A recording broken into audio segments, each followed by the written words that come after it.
Stinks. Waterlogged. Both hands amputated. Body was quartered just as I thought. Laid in water for some time. Head swollen, and something took a few bites out of it. Something in the throat. A pouch, bulging with coins.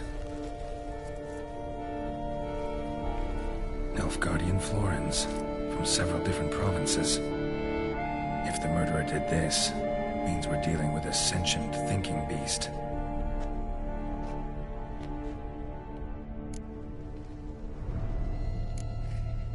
Body was chopped up after death. Blows struck with great force, but bones sliced through, not crushed. Creature that killed him had long claws, sharp as a witcher's blade. First sank its claws into the victim's heart. No Bruxa did this. Third hand. A spare? Except it's clearly not the victim's. Guardsmen must have not noticed it as they picked everything up. How's this possible? Still warm. Blood still flowing? Several monster species can regenerate. Never heard of that happening to their severed limbs, though. Or of their limbs seeming completely alive after so much time.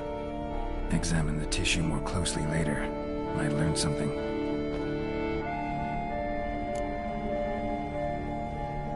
So, murderer was clearly a monster, but not a Bruxa. But then why'd the Bruxa come here for the severed hand? And who does the hand belong to? Why the hell's it still warm? Now, pouch shoved down the victim's throat. What's the significance? And why was he chopped up into pieces? Lots of questions, no answers so far. Need to know about the other victims. I'll ask Palmerin to get me in to see the Duchess.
Need to speak to the Duchess, urgently. All right, you scamps. Story's done. Go find your parents. But the Palmerine, what about the story of Rittik and the dragon? They're tales for another time. But take a good look at the man who stands before you now. This is Geralt of Rivia, the master witcher who lent his valiant hand to the defeat of the giant Goliath. Master Witcher, is it true virtue always trumps villainy?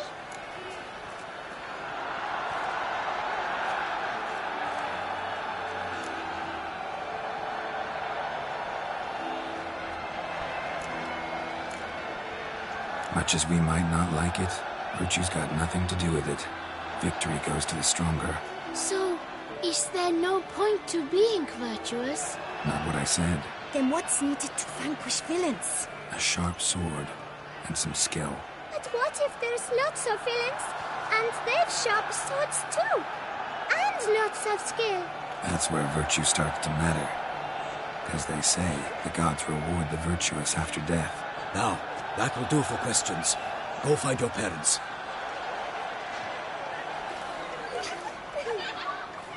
Her Enlightened Highness has doubtless arrived at the tourney grounds to watch the battle in the arena. If we hurry, we'll be in time to speak with her before the spectacle begins. Lead the way.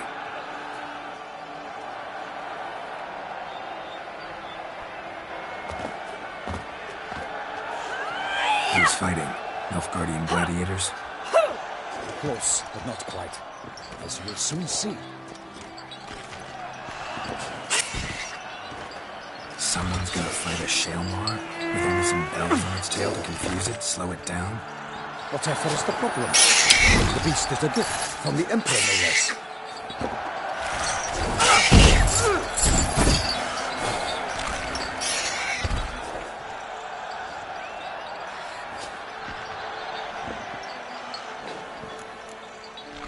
Sure hope you know what you're doing. Master beast tamers from Nilfgaard's arenas will ensure the Shaelmar is dazed. That is sure to delight the crowd. Shaelmars are damned dangerous, even young ones. Need to be careful. Let's go.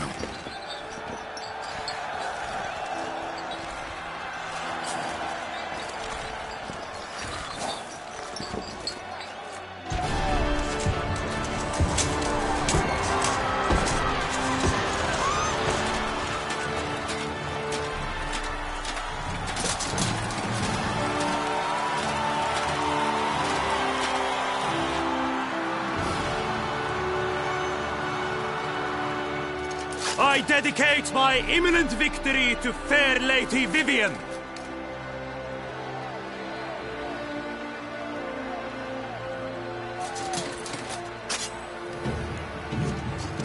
It's begun. The fight shall have to end first. We must wait.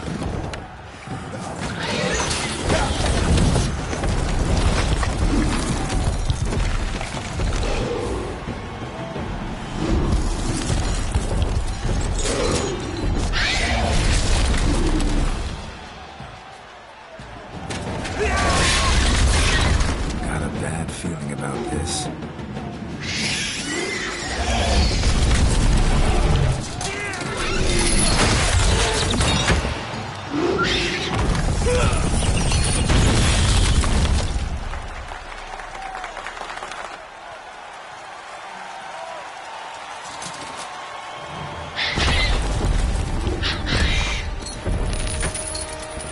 Damn it.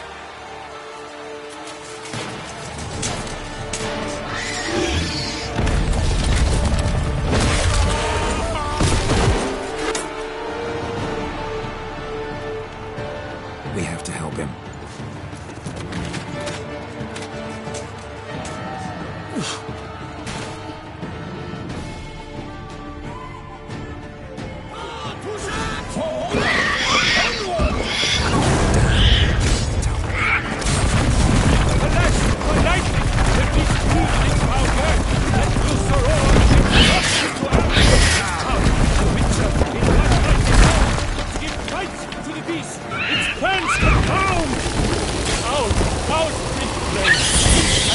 The hopes, alas, had turned to dust. Drink up the ocean and set fire to the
For honor!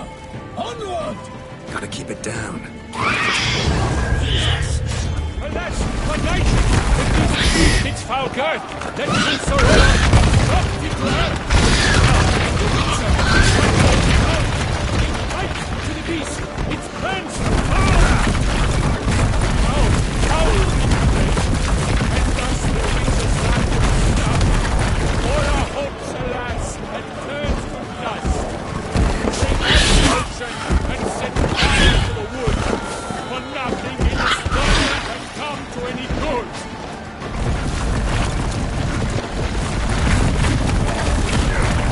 Was all once is the victor, the monster has come of hell and bigger.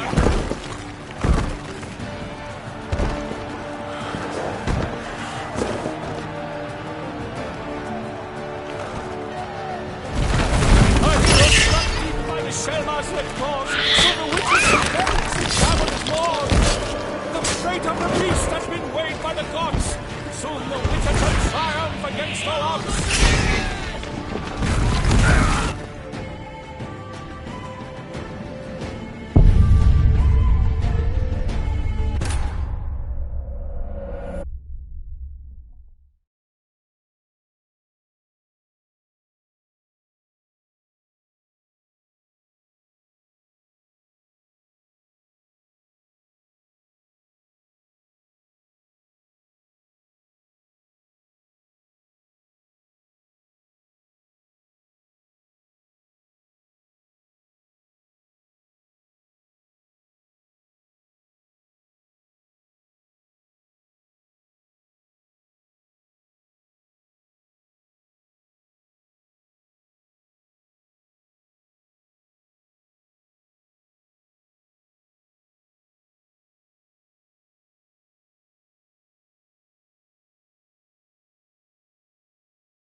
For honor! Onward! Gotta keep it down.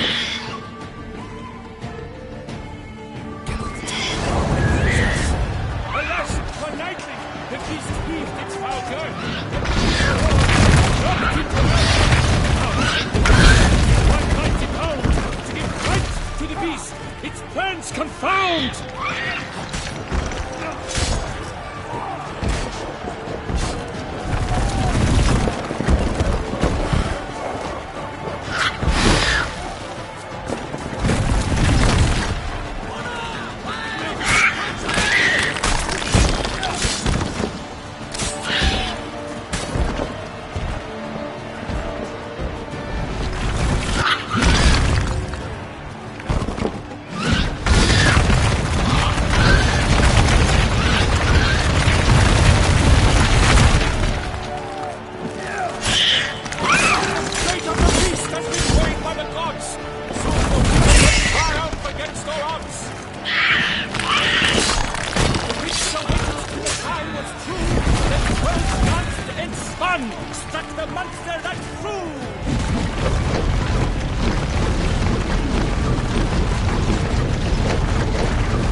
I, Geralt of Rivia, master of the witchering trade. Behold, as the last gasps of life seep from the beast.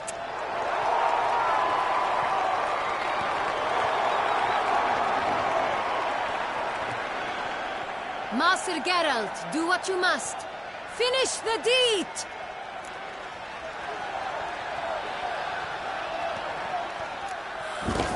It suffered enough.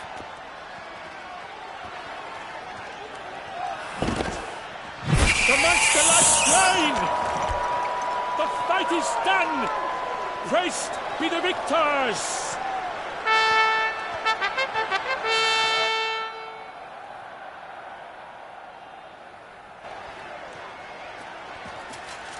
Guillaume, The lad came damned close to dying. I'm fine. Not hurt at all. Vivian? Smile as befits a hero and keep silent. Speech clearly pains you. She approaches.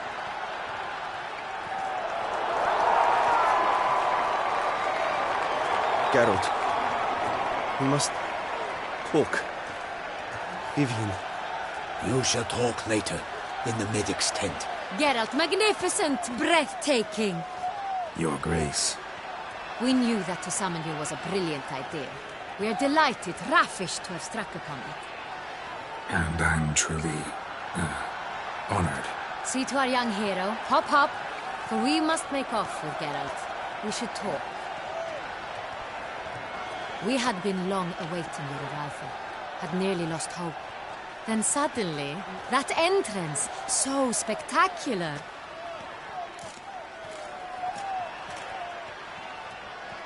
Your Grace, my contract. I'd like to discuss it. Naturally, but not here. We shall need Damien. He led the investigation pending your arrival. But wherever could he be? Come, we must find him.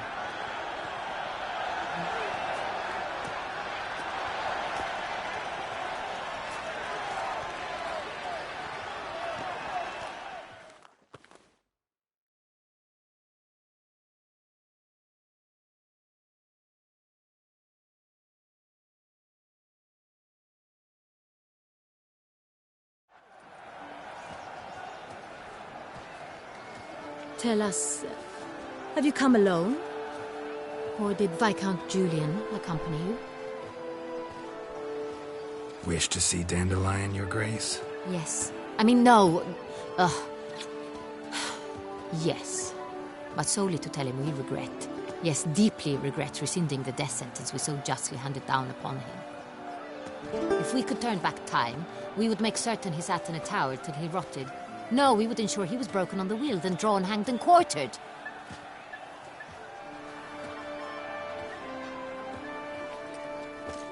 Ah, the very man we would entrust with these tasks. Damien de la Tour, captain of my personal guard. Your Grace. Witcher. Greetings. I examined the body of the beast's last victim. Might have found something. Need to... Also like to hear all you know about the previous victims. Take it Sir de la Tour is my man for that. Firstly, call me Damien, please. Secondly, you should know I spoke against summoning you here. I've heard much about you. You bring trouble, or thus far have, always. And we've enough trouble as it is. Yet we are capable of defeating the beast on our own, without an outsider's help. I've no doubt about it. Damien, we settled the matter of the Witcher's employ some time past. Definitively. Since you have broached it nonetheless, let us discuss Geralt's pay. Are the legends true? Do Witchers usually demand that which you find at home, yet did not expect? Not quite, Your Grace. Law of surprise, it's something we invoke at times, but rarely. Usually we just take gold. Disappointing. This law sounds rather romantic.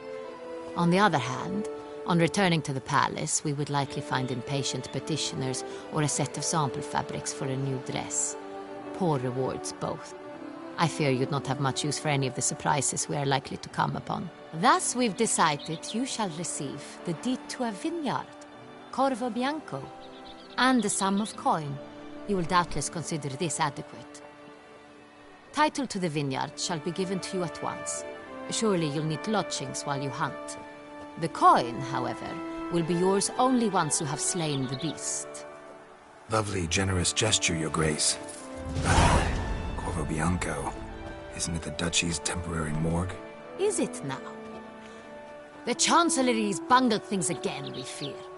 Not to be left unsupervised for one instant.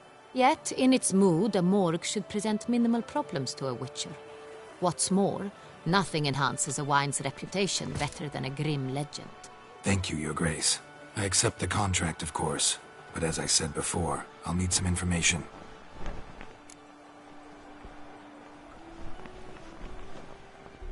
How'd it start? Who was the first victim? Crespi was the first to die. He was famed once for his many glorious tournament victories. Then he grew old, hung up his sword, and took to winemaking.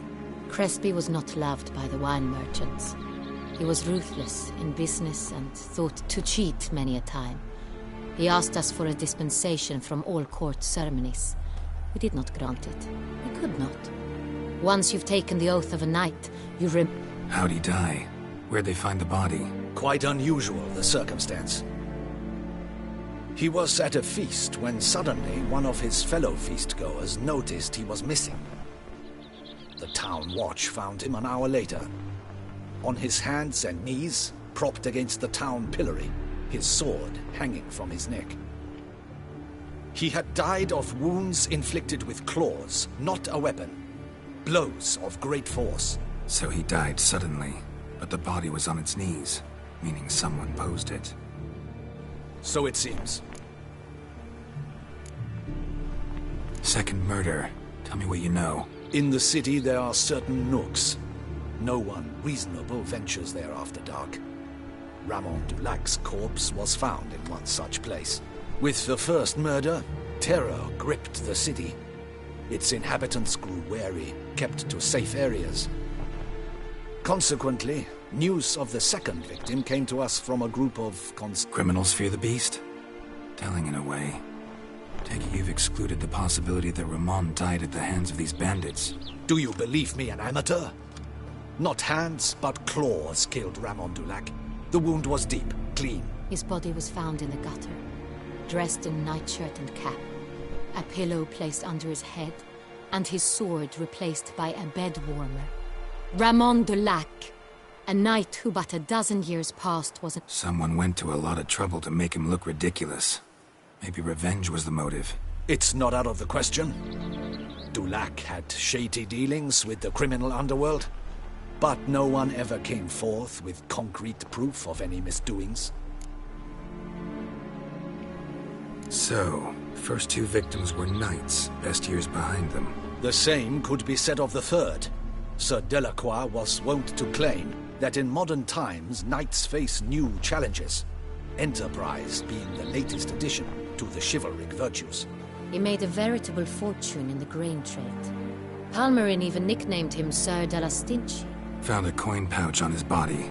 Contained florins dating from various times, hailing from different provinces of the Empire. Delacroix loved coin, true, but had no patience for numismatics. Lots of similarities between the victims. All the bodies were found in strange places under extraordinary circumstances. Seems the murderer, whoever or whatever it is, has some meaning to convey. These were honorable men. We are horrified by the disdain, the disrespect with which they were treated. These were knights of Toussaint. Blast it. Might be the point. From what you say, none was a model of virtue. Ever considered that's what the beast's trying to draw attention to? All the murdered men were knights who swore fealty to the 5 chivalric virtues. And even if the Knights of Toussaint swear fealty to what virtues exactly? honor, wisdom, generosity, valor, and compassion. Beast seems to be pointing up moral decay, denouncing it. Victims were all humiliated. Might have been murdered to emphasize their lack of specific chivalric virtues. Honor, compromised by the pillory, wisdom by ridicule, by